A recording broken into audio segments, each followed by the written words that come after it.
সূরা আল ফালাক। বিসমিল্লাহির রহমানির রহিম। রহমান রহিম আল্লাহ তাআলার নামে। কুল আউযু বিরাব্বিল ফালাক। হে নবী, তুমি বলো, আমি উজ্জ্বল প্রভাতের মালিকের কাছে আশ্রয় চাই। মিন শাররি মা খালাক।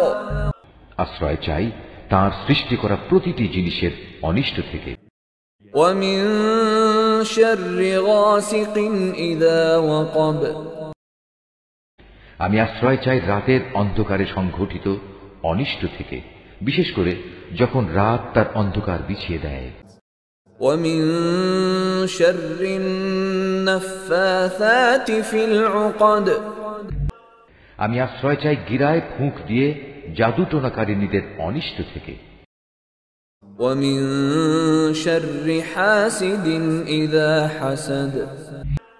হিংসুক ব্যক্তির সব ধরনের হিংসার অনিষ্ট থেকেও আমি তোমার আশ্রয় চাই, হিংসুক ব্যক্তি থেকেও যখন সে তার হিংসায় জ্বলে ওঠে।